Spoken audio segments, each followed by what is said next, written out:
Siapa yang seperti kita? Ini rezeki yang luar biasa. Gak semua orang punya hati bisa mencinta Nabi sallallahu alaihi wasallam. Gak semua orang. Hati yang bisa mencinta Nabi, hati yang dipilih oleh pencipta Nabi, yaitu Allah Ta'ala. Hanya hati yang dipilih sama Allah Ta'ala yang bisa mencintai Nabi Muhammad SAW. Kenapa? Ini kekasih Allah. Ya, Habibullah. Mahal, bukan murahan. Hanya hati-hati yang dipilih sama Allah yang betul-betul bisa jatuh cinta pada Nabi Muhammad SAW. Al-Habib Abdullah bin Husain bin Thuhair berkata, kalau kamu punya hajat, kamu ingin sesuatu, maka doakan saya mendapatkan yang sama seperti kamu inginkan, tanpa sepengetahuan saya. Misal kamu pengen A, maka malam hari atau dimanapun, saya nggak ngerti, kamu doakan saya, ya Allah berikan fulan A, ya Allah anugerahkan kepada fulan A. Maka pada saat itulah malaikat berkata, ya Allah berikan pula kepada orang ini apa yang dia mintakan untuk saudaranya. Walaka bimithil, engkau mendapatkan yang sama seperti yang engkau mintakan untuk saudaramu. Doamu untuk saudaramu tanpa sepengetahuannya, sebagaimana yang disabdakan oleh Nabi Muhammad SAW, doaul mu'min li akhihi bidharil ghaib. Doa seorang mukmin untuk saudaranya tanpa sepengetahuannya mustajab, diterima oleh Allah Subhanahu wa taala. Sehingga kalau engkau mendoakan saudaramu tanpa sepengetahuannya, malaikat berkata kepadamu, engkau mendapatkan yang sama. Nasihat-nasihat yang pernah disampaikan oleh Habib Ali bin Muhammad bin Husain Al-Habsyi rahimahullah dalam bahasa Arab. Di situ ada satu ajaran yang bisa jenengan amalkan. Urusannya hajat qabul. Kalau punya hajat, hadirkan dalam hati baginda Nabi Muhammad SAW. Bayangkan kita lagi berada di hadapan Nabi Muhammad SAW. Terus hadirkan hajatmu tadi. Hajatnya apa? Terus ngomong sama Rasulullah, ya Rasulullah, isfa' fi hajati indallah. Ya Rasulullah, tolong ini mintakan sama Allah biar hajatku beres. Ya Rasulullah, isfa' fi hajati indallah. Coba tirukan saya.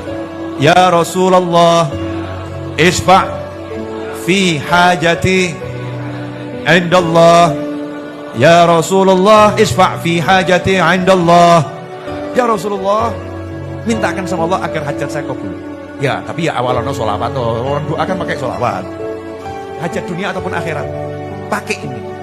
Jalan seorang ulama bersama murid-muridnya lewat satu kampung. Di ujung kampung ada anjing masuk. Murid-muridnya langsung nyetop anjing tadi, anjing diusir. Ulama tadi langsung marah. Jangan usir dia, biarkan dia lewat. Jalan ini cukup untuk dia dan untuk kita. Masya Allah, wong segawan diajeni kok. Betul kan ya? Ya segawan aja dihargai. Lo coba lihat, ulama itu, ustaz itu diajari kalau mau ngomong, sampai mau ngomong itu aja mulut saya nggak tego. Enggak deh, tego, segawan. Padahal ngomong yang lain bisa ya, tapi enggak tego mulut saya. Kita diajari untuk didik hati agar halus, ya lewat kata-kata. Segawannya biar lewat, cukup jalannya untuk dia dan untuk kita. Dia di sebelah sana, kita di sebelah sini, lewat. Egonya dihapuskan. Gak mungkin bisa jadi wali kalau tidak bisa menghapuskan ego. Bagaimana seorang bisa menjadi pemimpin kalau egonya yang memimpin? A'udzubillah min dzalik. Bersihkan diri dari ego, maka kita akan menjadi sesuatu di sisi Allah Subhanahu wa taala.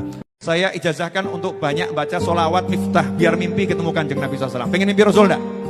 Pengen enggak? Yakin?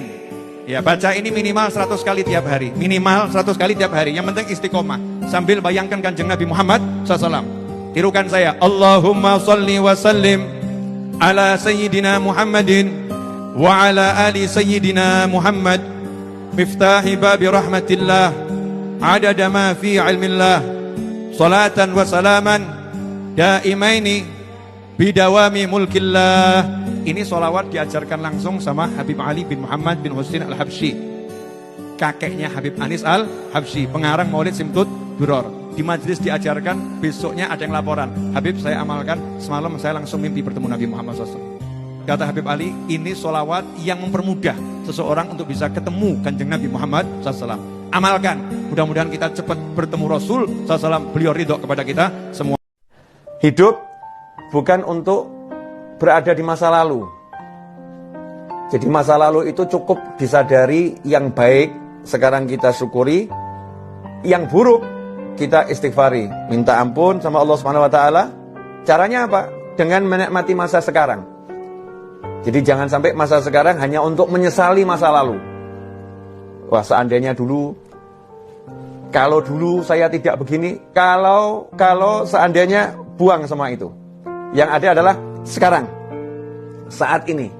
Saat ini saya dikasih Allah sehat, saat ini saya dikasih Allah waktu, saat ini saya dikasih Allah banyak kenikmatan yang tak terkira. Saya akan pakai ini untuk membuat Allah senang, untuk membuat Allah cinta kepada saya.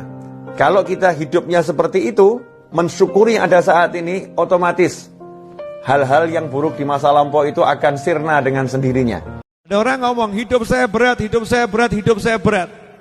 Jawabannya orang-orang soleh, saya cuma copy paste. Jawabannya para ulama, simple. Hidupmu berat karena kamu pikul.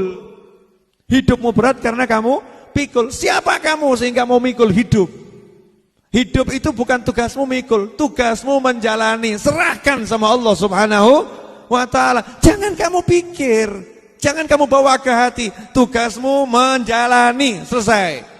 Jangan dipikir, jangan dijadikan beban, jangan dipikul, pasrahkan. Makanya orang keluar doanya bismillahi tawakkaltu 'alallah, la haula wala quwata illa billah. Bismillah, minta tolong sama Allah. Aku udah serahkan kepada Allah. Yang punya usaha, yang punya kekuatan hanya Allah Subhanahu wa ta'ala. Lakonono, selesai. Enak atau? Paham? Ya kita santai aja. Ditolak orang, dimusuhi orang, dibenci orang, bla bla bla. Orang boleh menolak, membenci, memusuhi. Tapi kita nggak boleh benci orang. Kita nggak boleh musuhin orang. Nah, tugas kita adalah berbuat baik kepada siapapun. Orang boleh mukanya nyeremin sama kita, tapi kita tetap tenang, santai saja. Tetap kita berikan hal yang terbaik yang bisa kita berikan. Masa kita kalah sama tanah? Tanah dipacul, ya dicangkul, dilinggis, dilukai. Yang dia keluarkan tanaman-tanaman yang luar biasa kok. Semakin dilukai dalam, yang dia keluarkan air yang jernih. Itu tanah, bumi. Maka kita harus jadi manusia yang bisa menjadi seperti bumi. Walau dilukai, dia memberikan yang terbaik untuk umat manusia. Walaupun hatimu dikoyak-koyak, berikan cinta kepada sesama. Terima kasih. Al-Habib Ali bin Muhammad Al-Habsyi rahimahullah, sebelum ceramah beliau itu nunduk, yang hadir nangis semua. Maka beliau ditanya, Habib, rahasianya apa? Kenapa Habib kalau ceramah baru nunduk, belum ngomong, semua orang dah nangis, misek-misek semuanya? Kenapa seperti itu? Maka beliau menjawab, tidaklah aku berbicara kecuali aku melihat di jagat raya ini akulah orang yang terburuk. Bukan di pengajian, sak jagat raya. Wali itu gitu, jadi selalu bisa melihat kekurangannya. Kalau kita kan enggak, kekurangan orang lain ketoan terus, kekurangannya sendiri lupakan saja, lupakan saja. Kalau kekurangan orang lain kelihatan terus. Makanya banyak sholawat. Dengan banyak sholawat, otomatis akhlak kita akan menjadi baik. Habib, saya kurang ganteng, nasib. Kurang ganteng, sahabat. Itu nasib. Apalagi kurang sugih, bodoh. Kalau kurang sugih, semua orang kurang sugih. Karena al-ghani huwallah, yang sugih cuma Allah Subhanahu wa ta'ala. Gak ada orang sugih, kabeh melarat. Jangan tertipu sama orang penampilannya punya mobil, punya rumah, punya istana, melarat. Suaranya udah terhati. Galak aku. Jadi orang yang punya mobil melarat, yang punya rumah melarat, yang punya jabatan melarat. Sing sugih Gusti Allah. Ojo gaya, duwe mobil gaya, duwe jabatan gaya, duwe konco gaya, duwe pengikut gaya, duwe pangkat gaya, mati gaya wawamu. Betul, ditinggal semua enggak? Ditinggal. Al-Ghani huwallah, yang sugih cuman Allah. Allah udah bilang, huwal ghani. Assalamualaikum warahmatullahi wabarakatuh. Saudaraku, Allah tuh pengen kita nunjukkan rasa bahagia kita, nunjukkan kita itu seneng gitu loh sama orang-orang. Jangan tunjukkan kesedihan terus, atau sering-sering nyebut kata sedih. Lawang Allah tuh ngasih kita nikmat nggak bisa dihitung kok. Banyak loh nikmat Allah pada kita. Kok yang ditunjukkan tambah sedihnya nggak enaknya. Makanya ciri-ciri penghuni surga itu yang wajahnya berseri-seri, bukan yang wajahnya bermuram durja, yang wajahnya nggak enak dilihat. Nah, tunjukkan tuh nikmat Allah. Tunjukkan wajah yang senang, berseri-seri, bahagia. Senyummu untuk saudaramu sedekah loh. Mudah loh sedekah. Dan kalau orang berseri-seri, tanda dia menunjukkan di dirinya penuh nikmat. Allah suka hamba yang seperti itu, hamba yang bersyukur. Dan memang yang begitu sedikit. Wa qalilun min ibadiyasy syakur. Sedikit dari hamba-hambaku yang pandai bersyukur. Maka jadilah yang pandai bersyukur. Teruslah bahagia dan tersenyum, tunjukkan nikmat Allah kepada orang-orang. Terima kasih. Wassalamualaikum warahmatullahi wabarakatuh. Bismillahirrahmanirrahim. Assalamualaikum warahmatullahi wabarakatuh. Seringkali kita berada dalam kesedihan, kemudian terkungkung oleh kesedihan tersebut, berlarut-larut dalam kesedihan dan hal-hal yang tidak enak. Ini hal yang aneh, karena kita membiarkan diri kita dibawa oleh kesedihan dan hal-hal yang tidak enak. Padahal dalam diri kita banyak hal yang enak, banyak hal yang menyenangkan. Dan di luar kita banyak hal yang enak dan banyak hal yang menyenangkan. Kenapa kita fokus pada yang tidak menyenangkan? Ini berarti kita nggak bersyukur pada Allah Subhanahu wa Ta'ala, melupakan nikmat yang banyak, mengingat sesuatu yang nggak enak. Maka balik sekarang, kalau pengen hatinya enak, hatinya lapang, syukuri karunia Allah yang banyak ini. Satu demi satu syukuri, rasakan nikmatnya, otomatis yang nggak enak itu akan tersingkir. Mulailah melupakan yang nggak enak, ingat yang enak-enak, syukuri, ucapkan alhamdulillah, alhamdulillah, alhamdulillah. Selesailah masalah Anda.